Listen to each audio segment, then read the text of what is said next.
Boa noite a todos, bem-vindos ao segundo dia do Connect 2020. Hoje o Heitor Garcia vai nos brindar com a sua apresentação sobre a fábrica de software, né, que está instalada na Unilins, né? Heitor, boa noite, a palavra é sua. Obrigado, vou começar aqui então.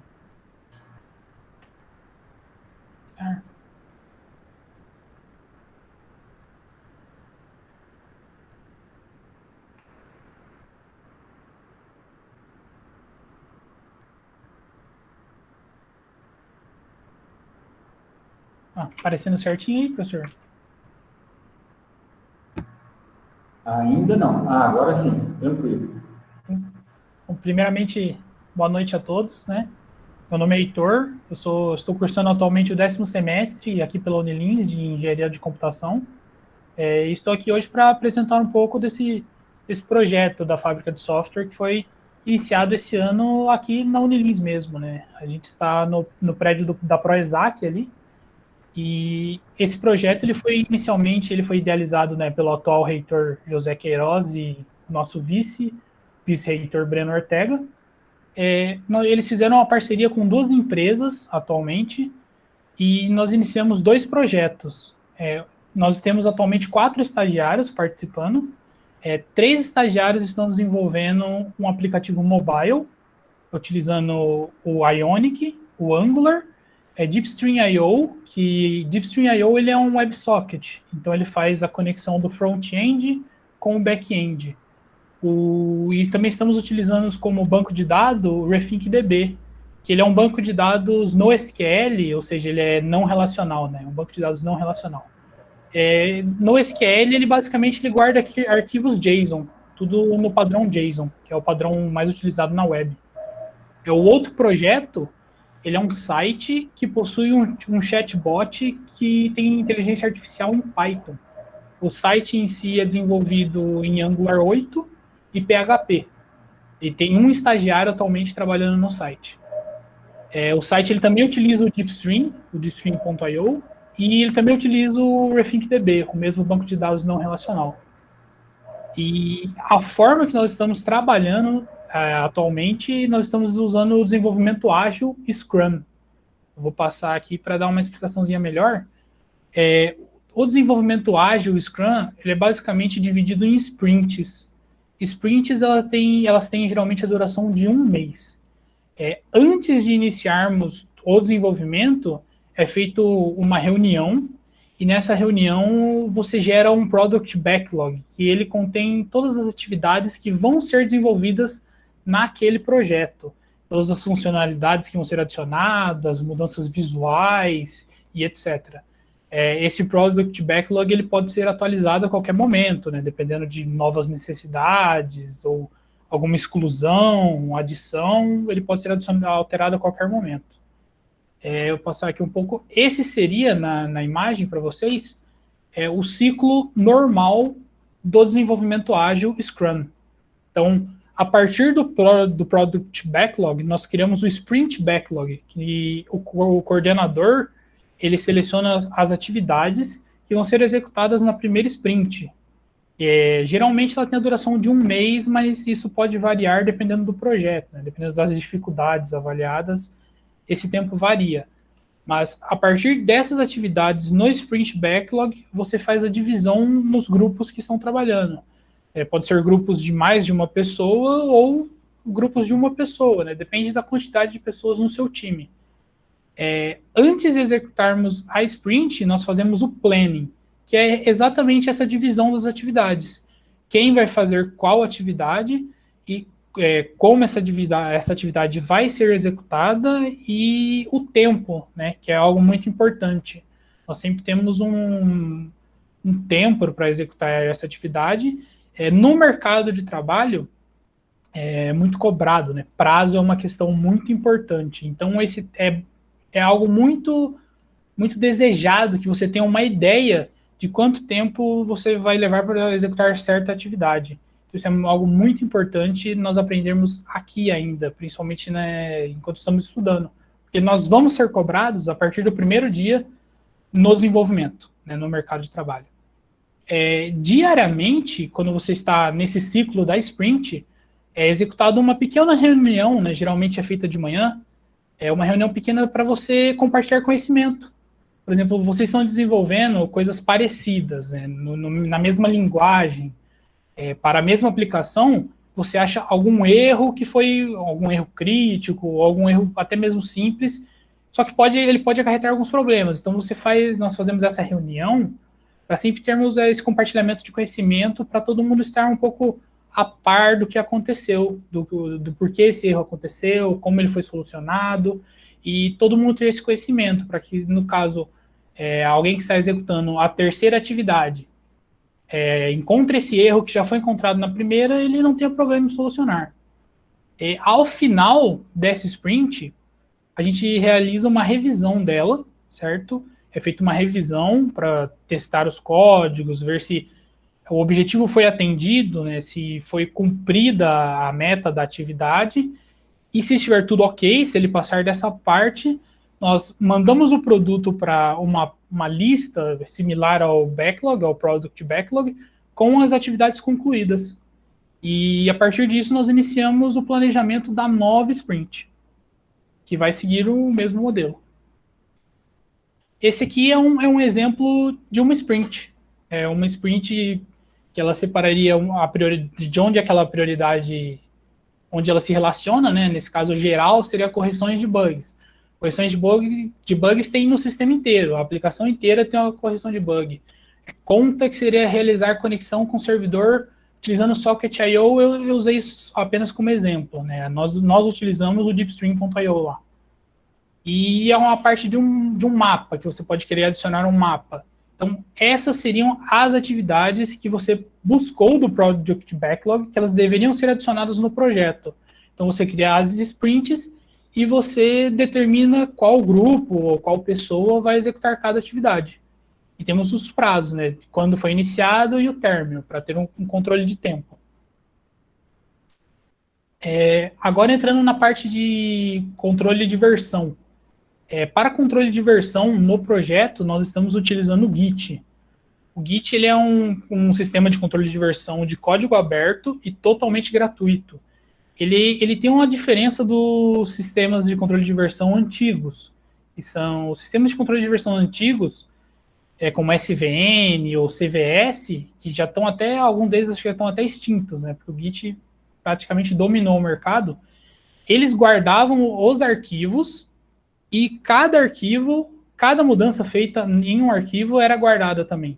Então, chegava um ponto, quanto mais mudanças você efetuava em um arquivo, mais pesado a pasta ficava e o sistema em si ficava mais pesado.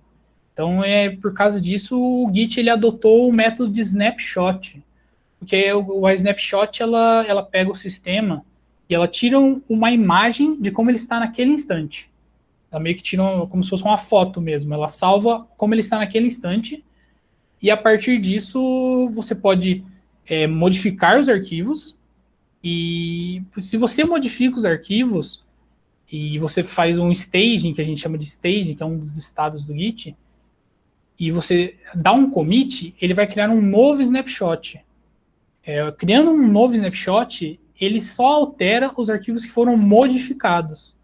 Então, se você tem um arquivo que ele não foi modificado, o snapshot novo, ele não vai criar uma cópia daquele arquivo. Ele vai pegar apenas o endereço daquele arquivo e linkar no novo snapshot. O único arquivo que vai ter uma diferenciação, que ele vai ter que alterar, é o arquivo que foi realmente modificado. Então, você não adiciona vários arquivos sempre que você cria uma snapshot. Isso torna o Git muito mais leve, torna as branches dele muito mais leves, e faz com que ele seja atualmente o sistema mais utilizado aí no mercado. Esse é um pouco do fluxo de estados dos arquivos no Git. Quando você cria um arquivo, ele vem como untracked, que não foi feita nenhuma modificação, o arquivo foi apenas adicionado na pasta. A partir do momento que você modifica esse arquivo, ele entra no estado de modified, ou seja, ele foi um arquivo modificado. Para você, antes de você realmente adicionar esse arquivo em um novo snapshot, você tem que dar o staging nele, você tem que passar o estado dele para staged. E seria... A tradução literal não é muito boa nesse caso, então eu achei melhor explicar como preparado, que você prepara esse arquivo para ser adicionado no novo snapshot. Os snapshots, eles são criados através do commit. O commit é um comando que ele pega todos os arquivos que estão em estado de staged e ele cria o novo snapshot, modificando esses arquivos e linkando os arquivos não modificados da versão anterior, do snapshot anterior. Aqui eu tenho uma explicação um pouco do sistema de branch, como funciona o sistema de branch. O snapshot, nessa imagem, ele é em verde, com o códigozinho dentro dele. Esse código ele é um código de verificação, que todo o sistema Git ele usa esse código de verificação, ele está abreviado nesse caso, porque ele é um código de 40 caracteres hexadecimais. Esse código ele serve a parte de segurança mesmo, inclusive não é só o snapshot que tem ele. Todos os arquivos, quando são adicionados em um commit, o commit ele funciona como uma árvore. Então, quando você adiciona um arquivo ao commit, quando você dá o staged no arquivo, ele é adicionado a uma árvore, que é a árvore do commit, em formato de blob. Cada blob, ela vai possuir o seu código de verificação único, para você identificar aquele arquivo somente. E é também um código de 40 caracteres hexadecimal. A branch, no caso, seria o quadradinho cinza, ela funciona como um ponteiro. Ela é um ponteiro, na verdade. Ela não é uma cópia do snapshot. Ela apenas aponta onde está o snapshot.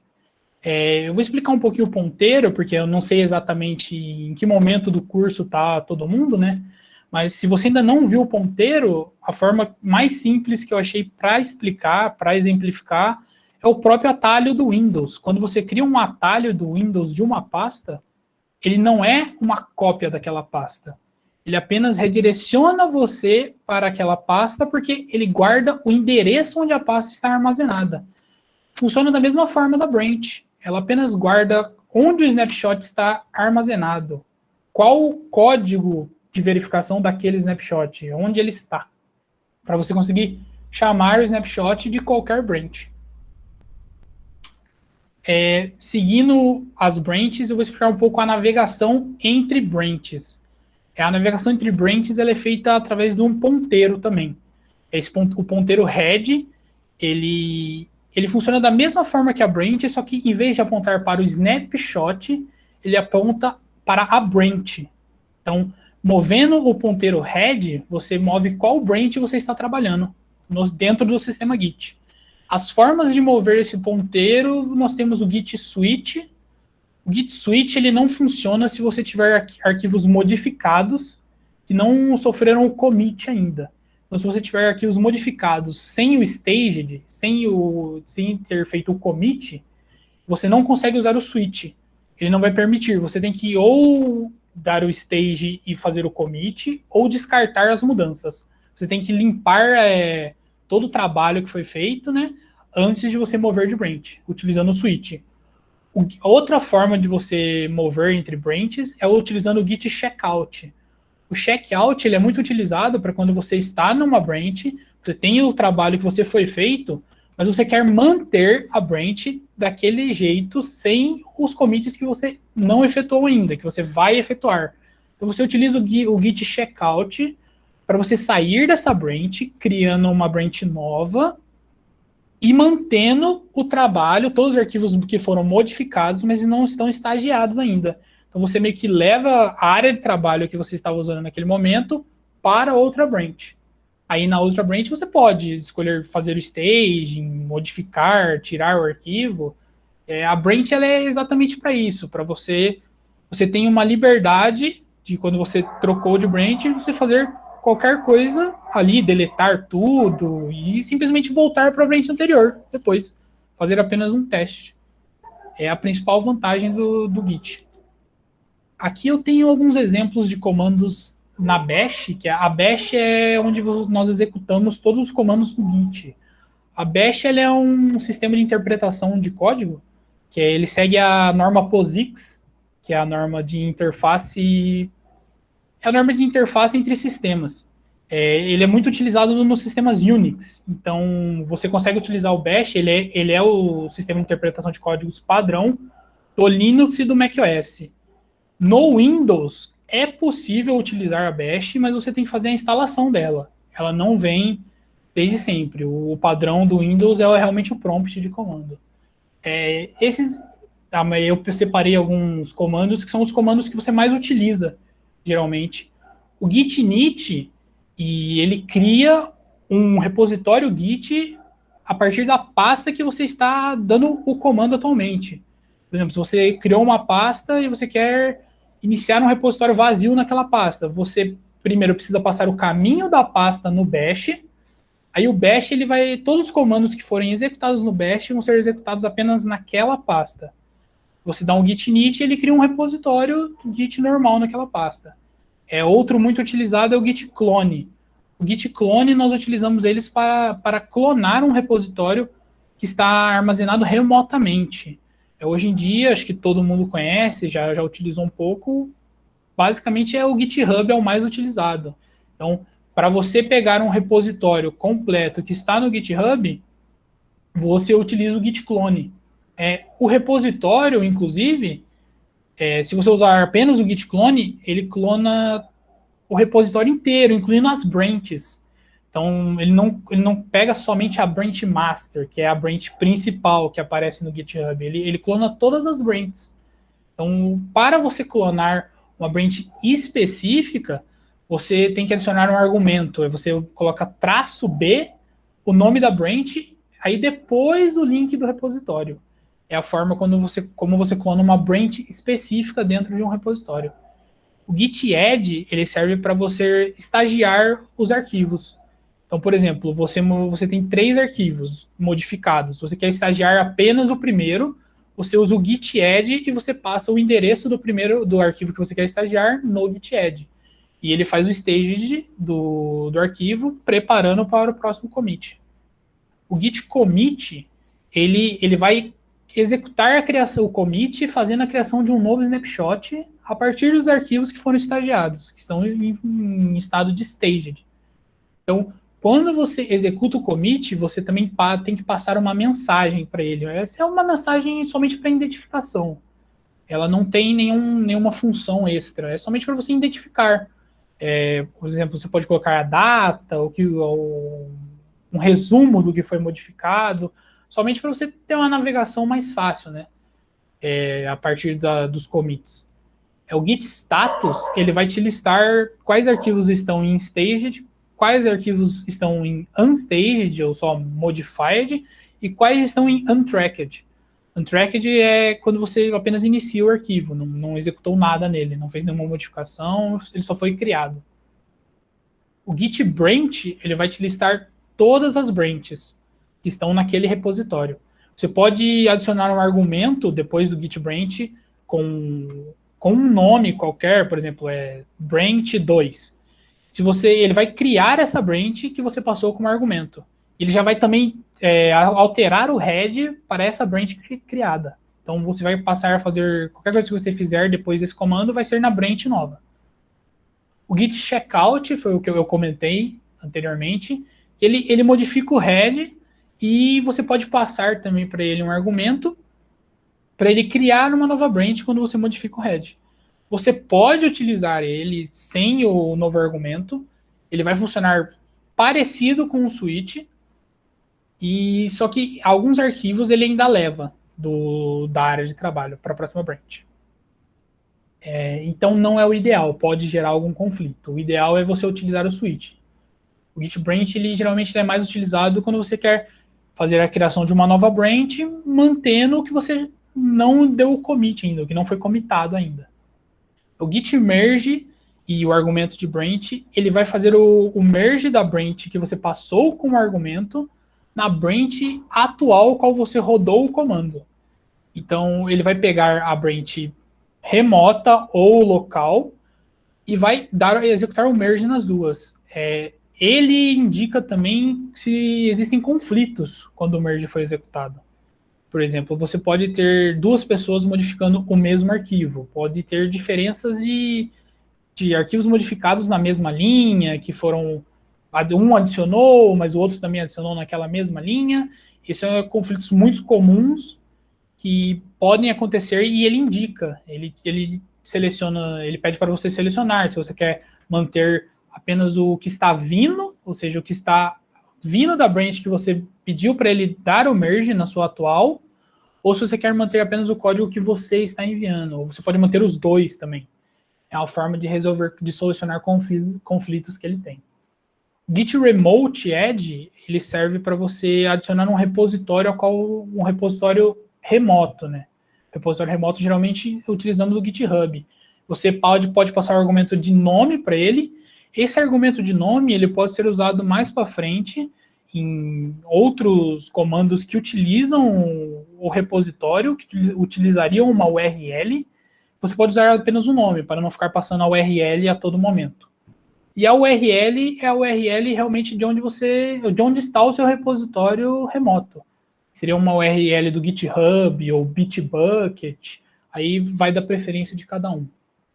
O Git Pull é um dos comandos que você pode usar apenas o nome em vez da URL, que ele vai fazer o download da cópia que está no repositório remoto para a sua branch atual. E ele imediatamente vai fazer um merge na cópia local.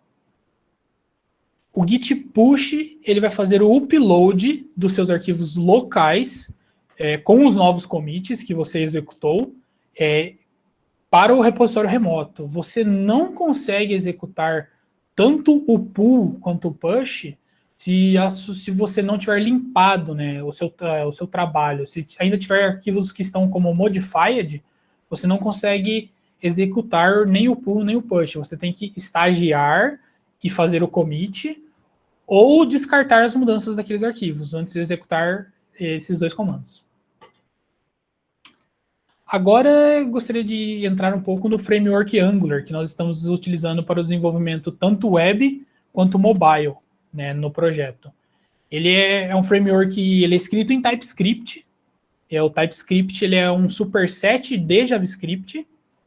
E a principal vantagem dele é a utilização de web workers, são classes JavaScript, e por ele ser escrito em TypeScript, ele consegue utilizar essas classes. Web workers eles servem para executar códigos em segundo plano, que não alteram a view do programa da aplicação. São, por exemplo, comandos, códigos de checagem, de conexão, são executados em web workers, porque eles não afetam diretamente com a view. E ele também utiliza o SSR, né, que é o Server Side Render, o que significa a página ela é pré-renderizada no servidor antes dela ser enviada para o navegador. Então, isso possibilita que a imagem do site, né, a view do site, ela seja carregada antes das funcionalidades estarem disponíveis para uso. E vocês podem pensar, não, mas isso é ruim, eu não vou poder usar a página, mas ela já apareceu carregada para mim. É que hoje em dia, como a conexão já está muito rápida, é uma questão de menos de um segundo essa diferença entre aparecer a imagem e estar disponível para ser realmente utilizada. Então chega a ser imperceptível, mas aparenta ter um carregamento muito mais rápido. Quando você está olhando a página e ela já carregou, ainda não está funcional. Mas até você executar algum comando na página, ela já vai estar funcional. Então você nem percebe que ali era apenas um template, era apenas a imagem aparecendo. E isso possibilita o carregamento extremamente rápido que temos em praticamente todas as páginas hoje em dia. Ela também, o framework Angular, ele também possui comandos na Bash. Ele possui uma Bash muito, muito robusta, muito boa, e é simples de utilizar. Todos os comandos são simples e bem explicativos. O nome meio que já indica o que o comando faz. Ele usa programação 100% orientada a objeto, com o TypeScript. O TypeScript ele foi criado pelo arquiteto do C# para adicionar a orientação a objeto no desenvolvimento web do JavaScript, porque o JavaScript ele sempre teve certa dificuldade em fazer objetos, em gerar classes, a sintaxe não era muito propícia para isso. Então, o TypeScript foi criado e ele é mantido pela Microsoft, pelo time da Microsoft, com essa finalidade de passar a programação orientada a objeto para o desenvolvimento web. Alguns conceitos do Angular, ele é completamente escrito em TypeScript. Qualquer código do framework Angular é TypeScript. E também é utilizado nele para a visualização, para a parte das views, o HTML, que é a linguagem padrão, né, de web atualmente. A arquitetura dele é baseada em módulos. Esses módulos são chamados de NG módulos, e cada módulo possui uma componente. A componente é a responsável por fazer a chamada do HTML e o carregamento do HTML. Então, o módulo, ele possui a componente que chama o HTML. Ele não chama ele sozinho o HTML. Todo projeto Angular, ele precisa ter um módulo root, né, um módulo raiz, que é o módulo principal do projeto. Esse módulo, ele vai fazer a inicialização do projeto, ele vai inicializar dependências, fazer importes de bibliotecas externas, de módulos externos que ele precisa utilizar, e ele vai ter o Bootstrap, que é o que faz a inicialização do aplicativo e a inicialização da view. No Bootstrap, você passa uma componente, essa componente vai ser a primeira componente a ser carregada na página. Quando você abrir o site, né, quando você abrir a aplicação, aquela página vai ser a primeira a ser exibida. As componentes, elas podem ter serviços. Não só as componentes, os módulos também podem utilizar os serviços, né? Mas os serviços, eles são classes. São classes que têm uma função específica dentro do sistema, só que essa função específica, ela vai ser utilizada por diversos módulos, por diversas componentes. Então, não tem por que você fazer uma componente executando aquela função, aí você faz o mesmo código em outra componente. Você utiliza apenas as classes, né, a orientação objeto, para chamar esse serviço em qualquer componente que você precise utilizar. E os serviços, eles têm algo que eles chamam de injectable, que eles são injetáveis, né? Você injeta um serviço em alguma componente ou módulo. Eu tenho um exemplo mais para frente que eu vou mostrar, que esse injectable, ele faz parte de um metadado que ele possui. Os módulos, as componentes e os serviços, eles são as classes que elas usam decoradores. Os decoradores, eles vão marcar o tipo da classe, se ela é um módulo, se ela é uma componente, se ela é um serviço, e eles vão ter todos os dados que são necessários para aquela classe. No caso do módulo, ele tem serviços que estão sendo providos para aquele módulo, ela tem imports, ela tem exports, que aquele módulo pode exportar, ela tem componentes, e o módulo principal, ele tem o Bootstrap como metadado, que seria a página que ele inicia a aplicação. A componente, ela vai ter apenas o HTML e o CSS como metadado. E, lógico, o seu nome, né, que seria o que identificaria ela. Mas ela só tem como metadado o HTML e o CSS, que são para criar a view, que é a função de uma componente no framework Angular, né? Os serviços, ele tem apenas um metadado, que é onde ele está, onde você pode buscar ele, né? De qual local podem buscar aquele serviço. No caso, geralmente, todos os serviços você utiliza o root. E utilizando o root, qualquer componente, qualquer módulo dentro da aplicação pode chamar aquele serviço. Então ele já fica livre para qualquer lugar. Bom, explicando um pouco mais do módulo, o módulo, ele é um módulo JavaScript ES 2015 ou ES6, que é a última versão estável, a última atualização grande do JavaScript, né, que teve muitas mudanças. Ele é um módulo JavaScript, mas ele tem as suas diferenças e seus complementos, né? Ele tem toda a sua alteração por conta do TypeScript, toda a parte de orientação ao objeto, e o framework em si, ele é construído de diversos módulos, então ele é completamente modular. Você não precisa para iniciar o framework, você precisa chamar apenas um módulo, que seria o core da aplicação, que é um import que você deve fazer para ele funcionar, mas é o único, todos os outros são opcionais. Cada módulo ele vai definir um contexto de compilação para um certo conjunto de componentes. Esse contexto de compilação, exemplificando, se você tivesse 3 componentes, né, 3 páginas, cada página tem a sua própria dependência, tem uma dependência própria que ela precisa para funcionar.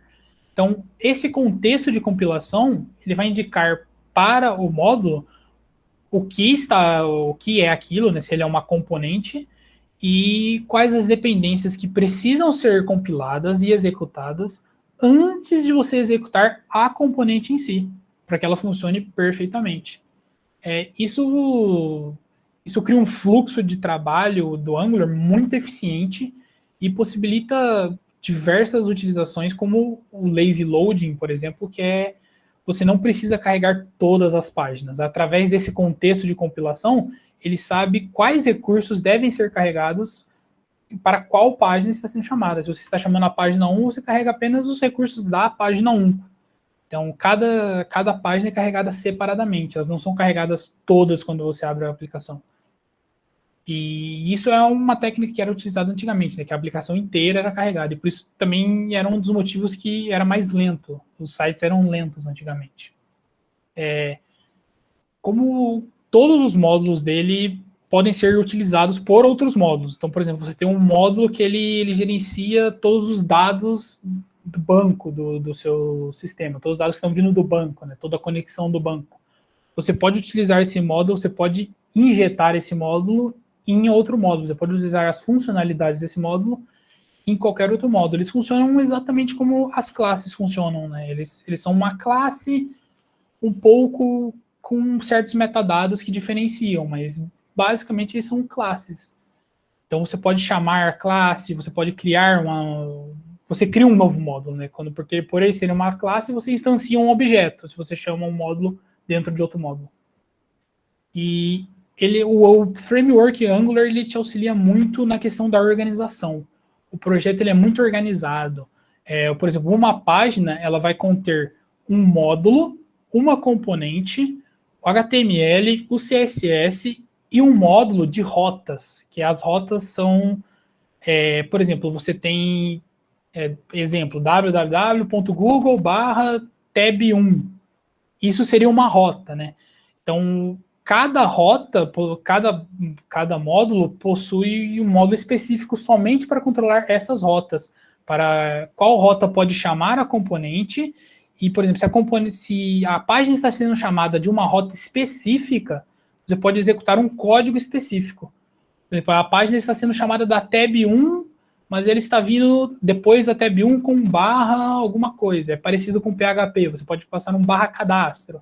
Então, ele realizaria um cadastro, nesse caso. É similar ao PHP. E por ele ser orientado a objeto, a reutilização de código é muito facilitada no framework Angular. Você pode pegar qualquer módulo que foi criado por outra pessoa, que ela disponibilizou online, e você pode testar ele, linkar ele com o seu projeto, reutilizar ele até mesmo, se ele estiver licenciado para ser utilizado, né? E isso facilita muito no desenvolvimento, porque também cada pessoa pode desenvolver apenas uma parte da aplicação. Você não precisa ter conhecimento de todas as funcionalidades. Então, você pode dividir. Uma pessoa faz, por exemplo, conexão com o servidor, eu sei fazer melhor. Eu pego essa parte, executo essa parte, e apenas passo o serviço ou o módulo para os outros participantes do projeto utilizarem. Isso é completamente normal hoje em dia. Aqui eu tenho um exemplo de um módulo. O primeiro import, nesse exemplo de código, ele é o import que você deve fazer para o Angular funcionar. Ele tem todas as funcionalidades que são core, né, que são essenciais para o funcionamento do framework. Sem esse import, ele não funciona de jeito nenhum. O segundo import, ele apenas é indicando a plataforma do browser, que você estaria desenvolvendo para o browser. Dentro do @ngmodulo são os metadados. São todos os metadados de um módulo. Ali nós temos os imports, providers. Providers, no caso, são serviços. É um serviço que está sendo puxado para esse módulo. Declarations são uma componente. Exports é o que ele está exportando, também é uma componente. E Bootstrap, esse Bootstrap indica que esse é o módulo raiz, é o módulo raiz do projeto. É a componente que ele chama quando inicia a aplicação.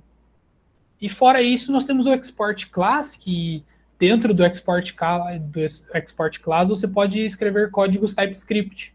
Pode fazer qualquer script. É o TypeScript normal, você pode fazer qualquer programação ali dentro. Esse é um exemplo de uma componente. A componente ela possui um selector, que o selector ele seria como se fosse um nome da componente. Ela é uma indicação do que seria aquela componente. Você tem um URL, que é o template URL, que é o HTML usado na componente. O HTML que vai ser carregado quando essa componente for chamada por um módulo. E o providers, assim como no anterior, ele é um serviço que essa componente pode utilizar. A mesma coisa dentro do Export Class. A única diferença é que o Export Class dessa componente, ele tem esse onInit, né? Ele implementa onInit. Que onInit é no início, quando a página for chamada, você pode ter um código que ele vai ser executado sempre que aquela página for chamada, sempre que aquela página for carregada, o código vai ser executado. É muito bom para você fazer diversas coisas, login, você fazer checagem de conexão, você iniciar conexão, sempre que uma componente é chamada. É extremamente útil o init. Aqui nós temos o exemplo de um serviço. O serviço, ele tem, como eu comentei anteriormente, ele só tem um metadado, que é onde você pode buscar esse serviço, né? De onde ele pode ser buscado, que é o provided in, dentro do injectable. Que nesse caso está como root, que seria a raiz do projeto. Colocando um serviço para ser buscado de qualquer lugar, ou identificando a raiz, você pode buscar ele de qualquer lugar do projeto. Qualquer módulo, qualquer componente, até mesmo outros serviços podem utilizar um serviço. Então é extremamente modular. E, mais uma vez, o Export Class, desse simples, é apenas uma classe normal que executa alguns logs. E aqui eu tenho agora uma recomendação para vocês, né, que não viram nada disso, nunca mexeram com um framework web, nunca fizeram nenhum desenvolvimento web, que é o Ionic. O Ionic ele também é considerado um framework, mas ele é um framework apenas visual. Ele só tem conteúdo HTML e CSS. Então ele não tem nada a nível de código. Ele não executa nenhum código, nenhum script. Ele só te proporciona algumas tags HTML e estilos padronizados. Ele é muito útil para quem está iniciando, porque você pode focar em aprender as funcionalidades, em realmente aprender a linguagem que está por trás da página. Você pode utilizar templates padrões, cores padronizadas, estilos padronizados para você testar apenas a funcionalidade de por exemplo, uma tela de login. É extremamente fácil. Você tem tags de input próprias do Ionic, você não precisa utilizar o HTML5 puro, só que você não precisa, mas você pode. Você pode utilizar qualquer código HTML puro, né, HTML5 puro, no Ionic também. É completamente possível.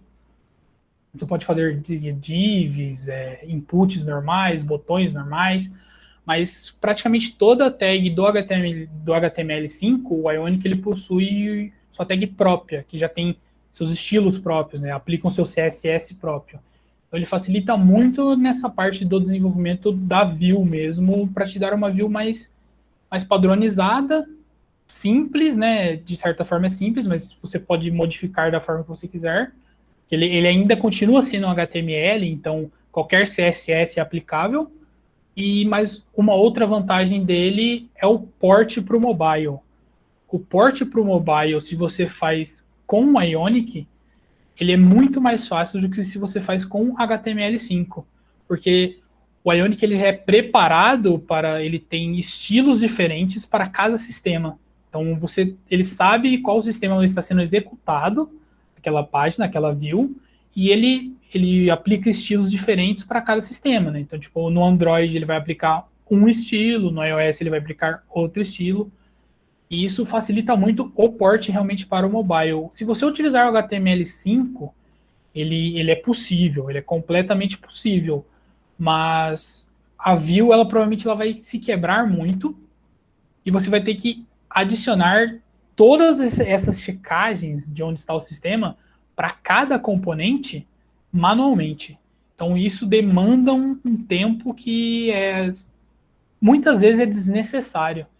É mais fácil você utilizar algo que já foi feito, né? Que já foi um código que já foi feito, já foi testado, está funcionando, e você alterar o visual desse código, em vez de você criar toda essa checagem de sistema para, por exemplo, se eu estou no Android, esse div ele precisa ter tantos pixels, se eu estou no iOS, ele pode ter tantos pixels, no browser ele funciona de um jeito. Então, criar todo esse código CSS manualmente, ele leva certo tempo, ele demanda bastante tempo. Então, é um dos principais motivos que o Ionic é muito utilizado, e por ele ser um framework visual, ele não roda sozinho. Você não tem como executar o Ionic sem o Angular. Você precisa do Angular para o Ionic rodar, porque o Angular ele vai fazer todo o background da aplicação, todos os scripts, todo o código vai ser do Angular. O Ionic ele vai ser apenas a página, o que vai aparecer, o que vai ser exibido. Então ele é necessário. Você pode utilizar ele com o React também. O React ele é um framework de desenvolvimento web também. É o principal competidor do Angular atualmente. Os dois são muito fortes, né? O React é mantido pelo Facebook e o Angular é mantido pela Google. Então eles têm uma competição muito acirrada aí. Você pode utilizar o Ionic com os dois. O React ele tem uma diferença para o Angular, que eu mostrei anteriormente, que ele não tem a separação de HTML ou TypeScript. A view, uma página, ela é feita tudo em um mesmo arquivo, ele é chamado de .tsx. Então ele já tem o código HTML e o código TypeScript, que seria uma componente dentro do mesmo arquivo. Então ele faz uma junção. Eles são bem parecidos, mas tem sua diferença. O funcionamento dos dois no final é o mesmo, né? Aí aqui eu separei alguns comandos da Bash do Ionic também. Inicialmente, antes de você conseguir rodar qualquer comando do Ionic, você precisa fazer a instalação, esse npm install -g/ionic/cli. Ele instala o Ionic CLI, que é como se fosse um sisteminha, um mini sistema na Bash, para executar todos os comandos do Ionic. E o primeiro comando que nós temos realmente do Ionic, que é o Ionic start myapps tabs --type igual a Angular, esse é um comando que, se vocês pegarem, instalarem o Ionic, rodarem esse comando, ele vai criar uma aplicação já para vocês. Ele vai criar uma aplicação no modelo Angular, com 3 tabs que você pode navegar, né? 3 tabs simples, um header preto. E você pode navegar nessas 3 tabs e um texto no meio explicando componentes do Ionic, linkando para a documentação. Mas é um comando legal de você rodar para você ver como ele faz a organização do projeto, como o Angular ele organiza o projeto em si. Porque ele faz uma organização que você tem uma pasta de app, dentro dessa pasta você tem primeiro o módulo principal, né?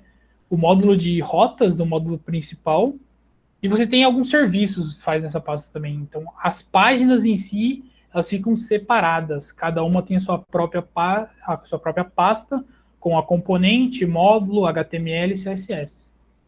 O Ionic Info ele vai te mostrar todas as informações do seu projeto, do seu sistema e do seu ambiente também. Então, ele vai te mostrar a versão do Ionic que está instalada, se tem algum instalado, né? Senão ele vai dar um erro.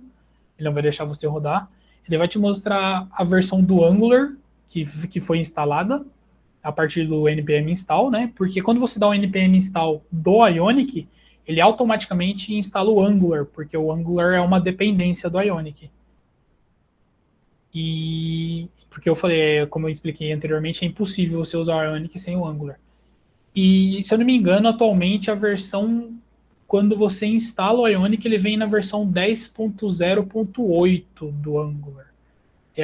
Não é a última versão, mas é uma versão bem atualizada. Uma versão bem atualizada.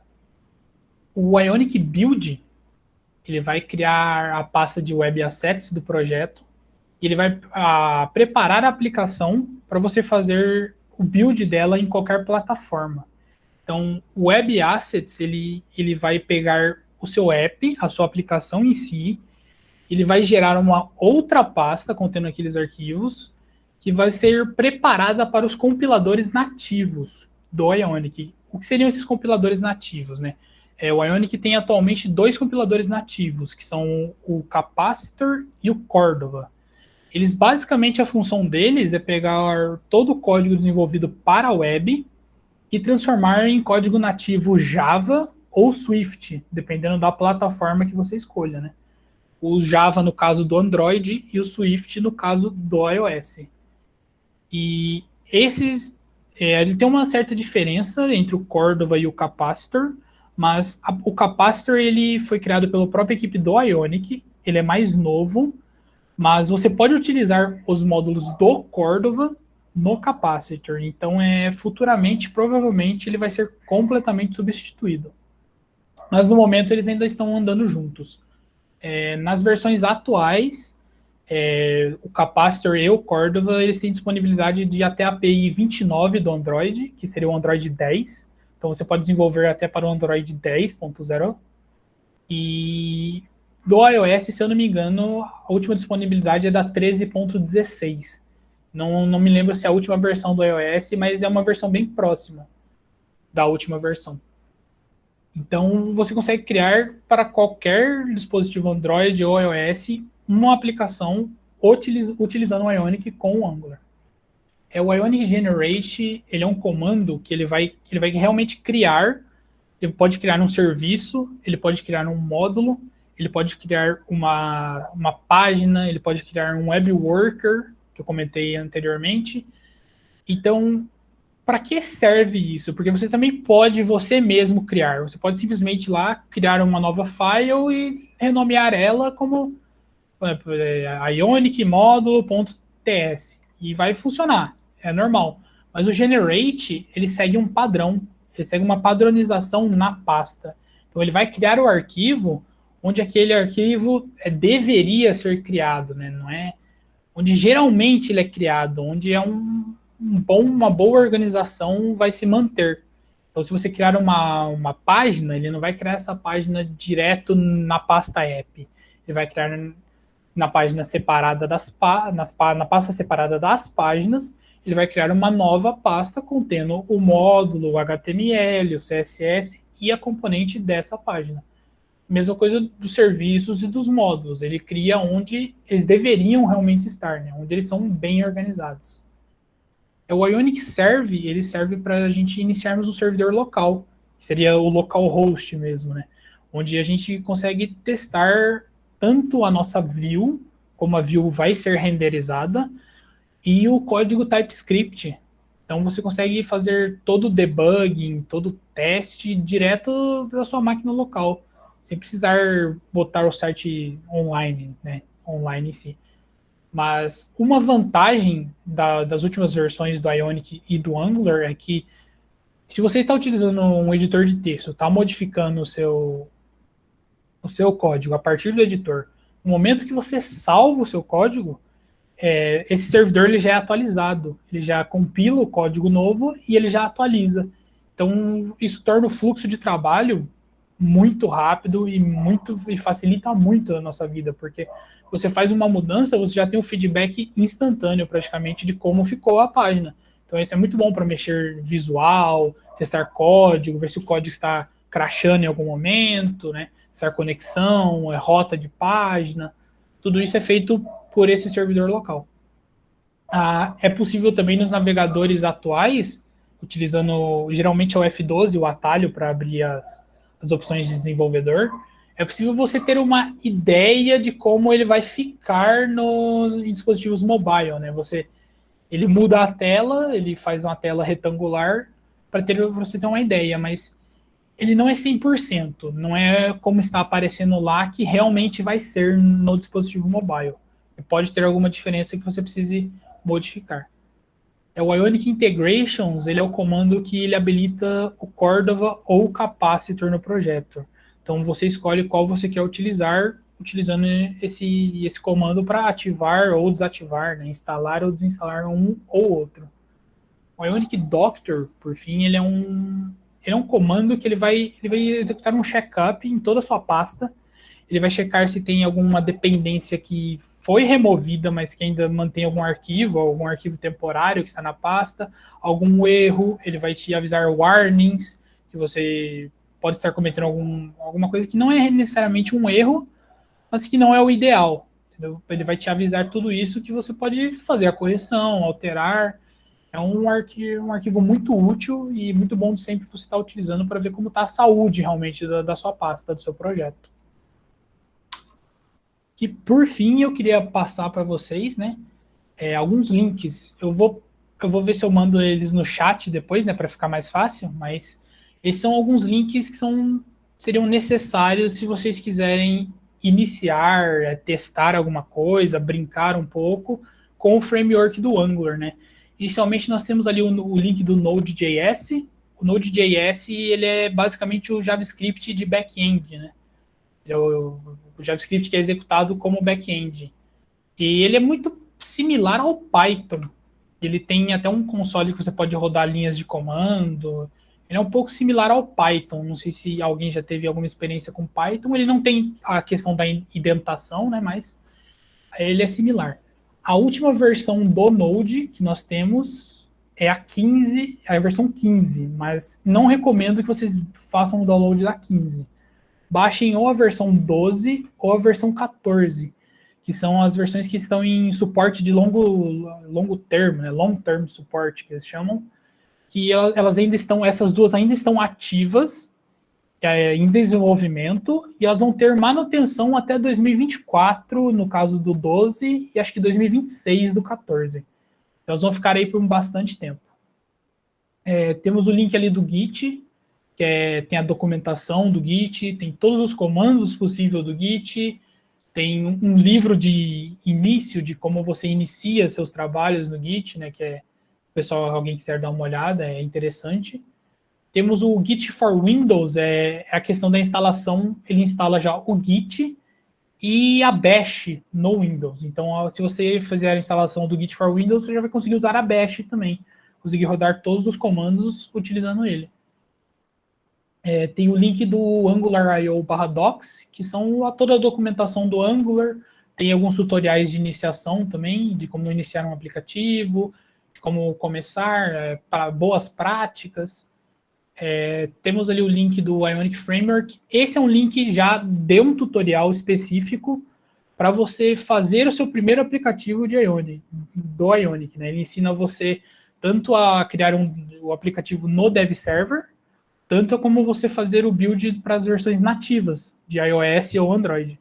Então é um link bem legal, ele é um pouco extenso, né, mas se vocês quiserem dar uma olhada, eu vou passar esse link aí depois. E por final, eu coloquei o Visual Studio Code.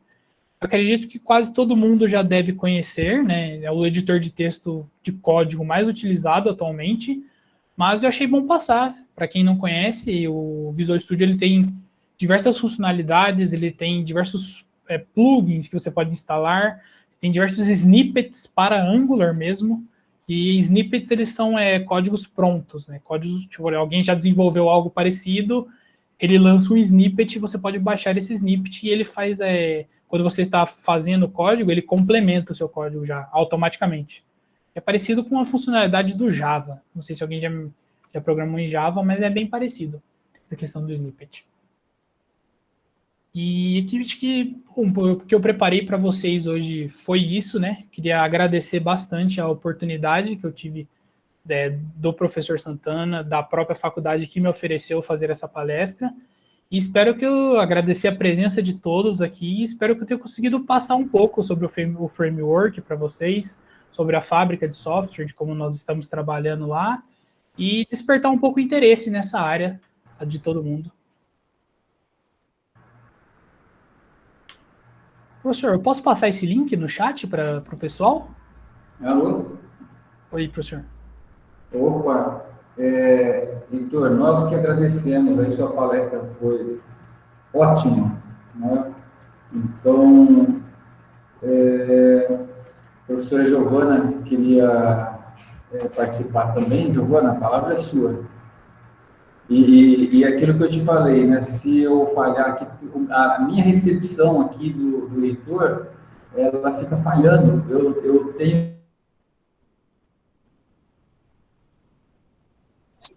Falhou. Eu acho Falhou aqui, Santana. O professor Santana pediu para eu assumir caso falhasse a conexão dele, que ele está com um delay lá. Bom, eu gostaria de agradecer o Heitor pela palestra. Quando o professor Zezão me chamou para participar da fábrica de software, ela era uma ideia, mas já tinha um parceiro em potencial. E ele falou assim, a gente precisa encontrar estagiários. E essa era uma preocupação grande, porque muitos dos nossos alunos trabalham. E então a gente ficou assim, será que encontra estagiário? Será que não encontra? E nós estamos lá com 4 estagiários muito bons, responsáveis, que correram atrás de tudo e que estão entregando os códigos na hora certa. Às vezes é uma calmaria, mas em dias de entrega é aquela correria e tem que estar tudo funcionando, tem que aprender. E eles estão dando conta do recado. E outra surpresa também foi quando eu falei da palestra, perguntei se alguém queria fazer uma palestra e o Heitor se prontificou e comentou que nunca tinha feito uma palestra, mas que ia se esforçar. E, poxa, foi uma palestra muito boa, muito legal, parabéns mesmo. Obrigado. E também gostaria de agradecer o Domingos Leandro, que acho que não está aqui, ele é da mecânica, mas ele é formado em análise de sistemas, é um dos nossos estagiários, a Daíse e o Pedro Lima. Brigadão por todo o trabalho que vocês vêm fazendo lá. Santana, é com você. Eu acho que ele travou de novo. Então eu vou aproveitar. Talvez cheguem mais projetos, talvez precisemos de mais estagiários. Então, quem tiver interesse aí, quem quiser se candidatar a alguma vaga, por enquanto não tem nada, mas se quiser demonstrar interesse, começar a estudar já um pouquinho, quando abrir qualquer coisa, a gente entra em contato. Voltou, Santana? Voltou, fica falhando, né? Bom, só fazer o encerramento, não esqueçam do link, eu postei aqui no chat, o link do formulário que vocês devem preencher, né? E, ó, tem uma pergunta aqui, o Caio perguntando se a atividade na fábrica de software é remunerada. Só o que você acha suficiente, não é, Heitor? É remunerado sim. A gente salvou a pandemia aí para mim. Eu tava parado, nossa, foi ótimo. Ok. Então, agradeço, né, a participação de todas, Thaís e Caio, o Domingos Leandro, que eu conheço também, né, todo o pessoal que atua ali, né, então, o pessoal fera mesmo, tá? Parabéns a todos. Olha aí, ó, onde deixa o currículo, já tem mais interessado, muito bom. Ó,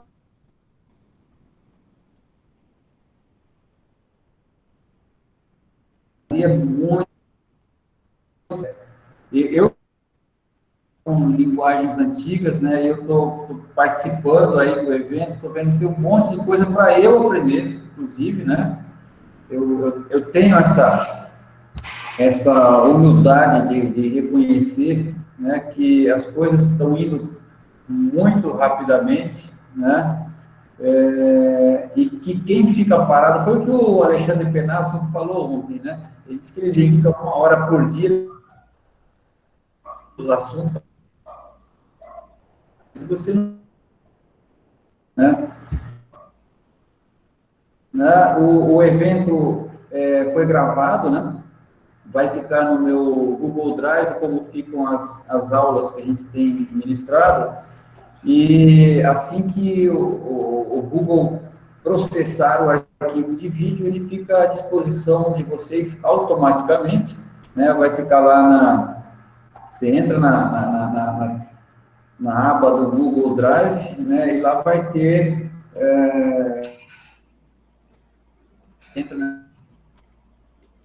que esse deu 3 provavelmente processado daqui a uns 2 dias, né? Então deve demorar bastante aí até o arquivo estar disponível, tá?